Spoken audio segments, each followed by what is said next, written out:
Hey everyone, this is Kenji López-Alt. I'm here at home and I'm talking a little bit quietly because there are still some people asleep. Right now I'm going to be making some Arepas Guajiras, which are a Colombian corn cake with cheese. Here we go. Now, Colombia is a really diverse geographic country with a really diverse geography and cuisine. There's mountains in the center where you'd find cities like Bogotá and Medellin. Up on the coast, you're probably familiar with Cartagena, which is Cartagena, not Cartagena. Cartagena, which is a beautiful coastal city. The Guajira is a region in the far northeast that's a desert. It borders Venezuela, and it's right on the Caribbean. This style of arepa comes from there. Typically there you'd find it grilled, but we're going to do it in the oven today. And you can see actually I already made a batch of dough because I had forgotten to turn on the camera before I started. So that's why this stuff is here. What we're going to do is we're going to take this hominy, which is corn that has been peeled, treated with lime and peeled. It's called maíz pelao, or nixtamalized corn if you're talking about, it was how they refer to it in Mexico. It's what tortillas are made of, and it's also what a lot of arepas are made from. Some arepas are made from maíz entero, which is unpeeled corn. And others are made from maíz de choclo, which is what we would call regular corn, sweet yellow corn. These ones are made with this hominy style corn, so very starchy, not sweet at all. And then a lot of cheese. The cheese you would use there is called queso costeño, which is a hard, crumbly cheese. The closest I can find in the US is Mexican Cotija. And if you can't find Cotija, you can also use a nice dry, crumbly feta cheese. That'll be a pretty similar flavor. Only 2 ingredients in this recipe, hominy and feta cheese. I'm going to feed them through my meat grinder, fit with a really coarse plate, about a 1/4 inch plate. And of course, if you don't have a meat grinder, you can do this in the food processor. You can just pulse it a few times in the food processor. But I would actually recommend investing in a meat grinder. This one costs about 30 bucks. You can buy it online. They're super useful, obviously, for making arepas and also for, of course, making hamburgers, grinding your own meat for stuff. And once you've tried a hamburger made with fresh ground meat, it's really hard to go back to the pre-ground stuff.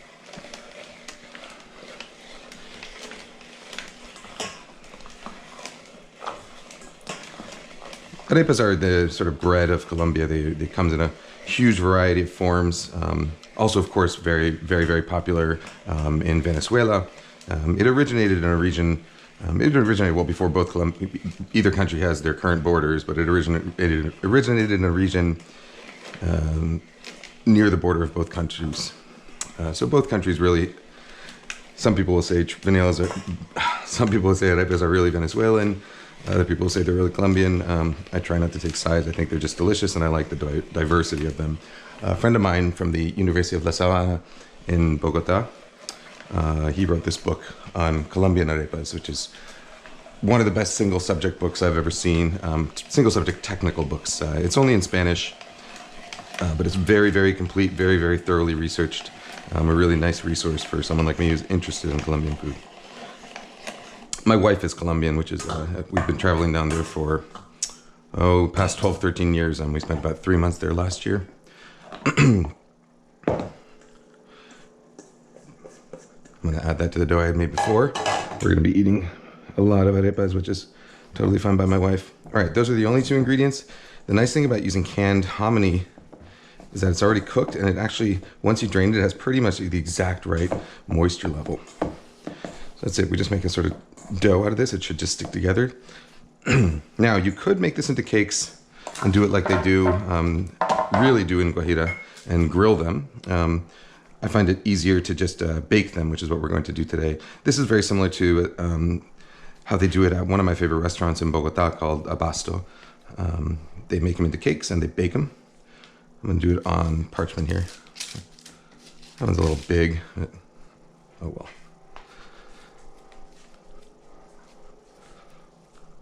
I got my oven, actually my toaster oven preset to 425 degrees. I'm getting nice and brown on the outside. You don't need to add any salt to these because canned hominy is already a little bit salty, and then the cheese, of course, is quite salty.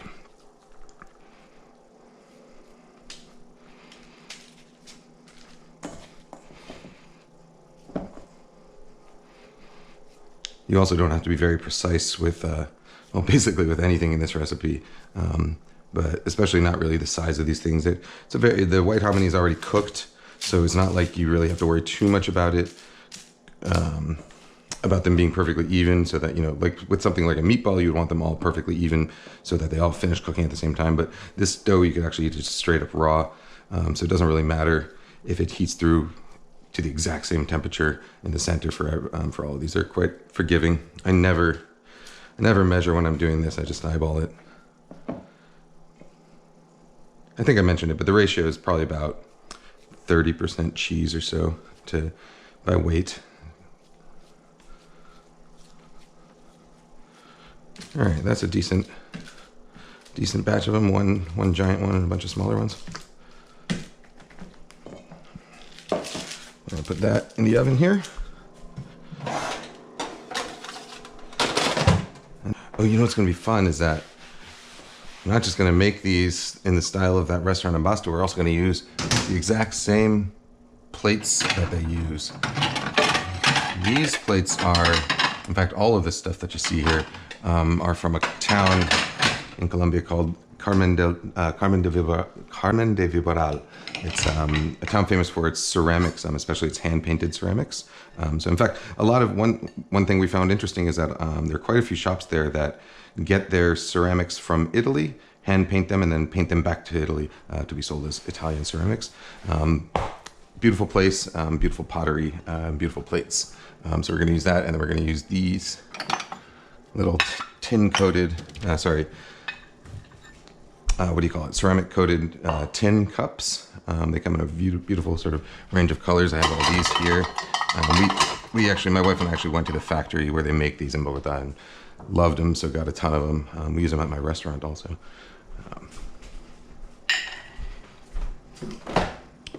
Now, commonly,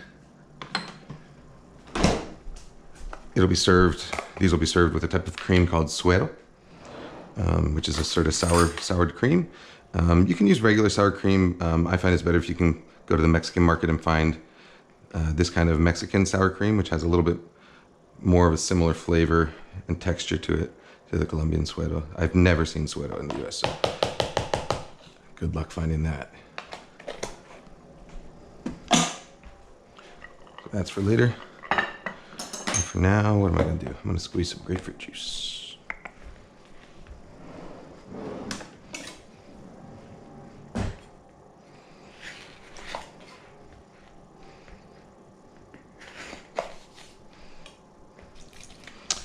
Little known fact, Colombia is the largest consumer per capita of juice in the world. Every single meal you'd have some kind of juice. Usually it's a sort of pureed style juice where you take whole fruit and puree it with water or milk. My favorite is a fruit called lulo, which comes from a kind of bushy plant that it has these green fruits on them that are fuzzy on the outside, and they kind of irritate your skin when you touch them. But inside, they're this kind of, I'm sorry, the other way around. They're orange on the outside, but the inside is kind of green.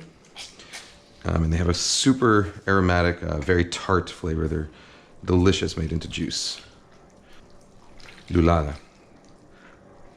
It's like lemonade, limonada, like lemonade, but with lulo. That's really good.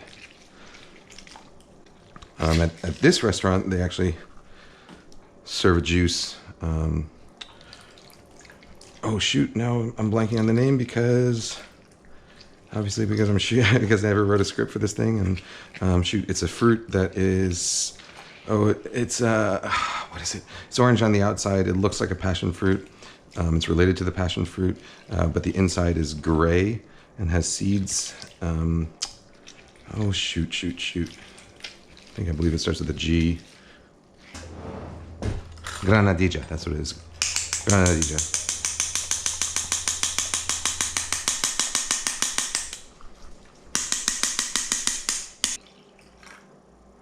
Freshly squeezed grapefruit juice.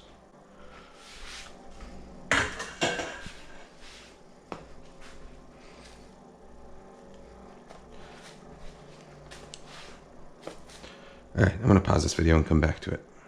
Actually, Actually, while we wait for those arepas to bake, I'm going to show you another way that you can use the exact same dough. We're going to do it in a griddle, so here's how. So, same dough. You're going to take a little handful of it. Compress it a little bit just so it sticks. Chabu, get out of there. Get out of there. Not supposed to be there. And you push down.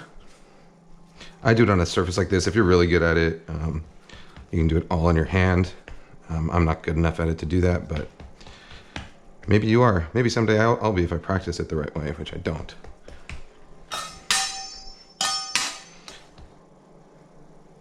Take it. I'm going to do it in this cast iron skillet. You can do it on non-stick, or you can do it directly over a grill.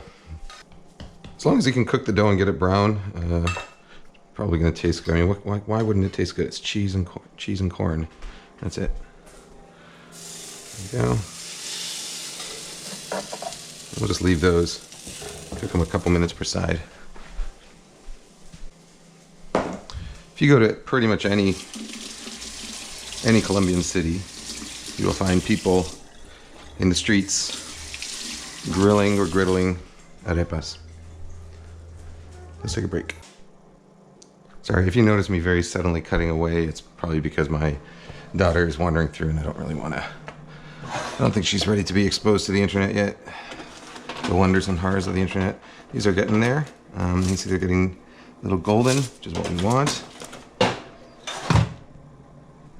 I turned it up to 450 just because it didn't seem like they were going fast enough. Let's see how these guys are doing. Ooh, look at that. Look at that.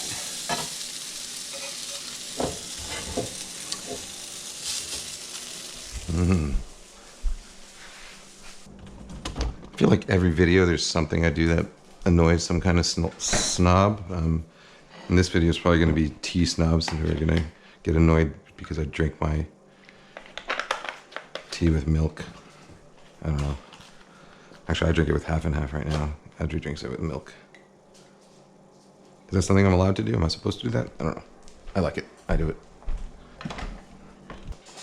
I just drank Audrey's tea.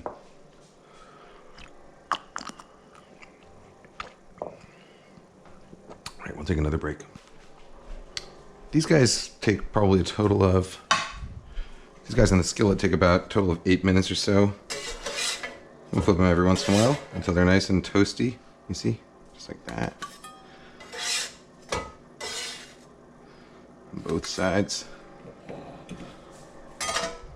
Moderately low heat. Then we're going to take some butter. Irish butter on Colombian arepas.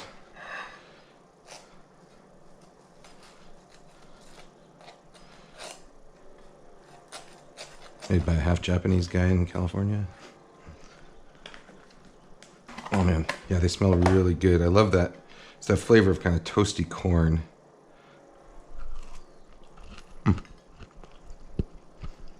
Now for the baked ones. About 30 minutes total.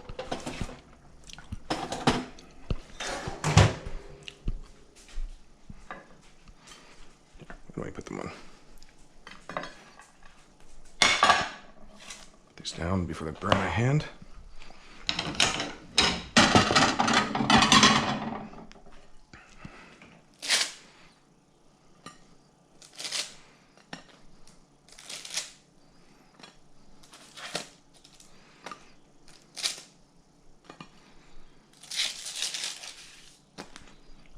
Go. Fruit, of course, because no Colombian meal is complete without fruit. My wife is going to be very happy when she wakes up. All right, so this is how these should look. Toasty, delicious looking on the outside and bottom, crispy. And when you break them open, nice and moist, not too dense. One of the problems with using masa arepa, the pre-cooked, dried, and ground stuff, is that it can come out super dense. When you use hominy like this and you have a nice light hand with it, it remains loose so that you have a really nice moist texture inside.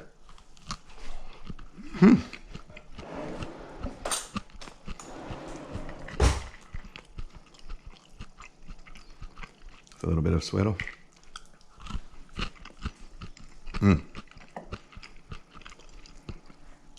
Oh yeah. Wait, wait, wait, wait, wait. Okay. Go for it. Good boy.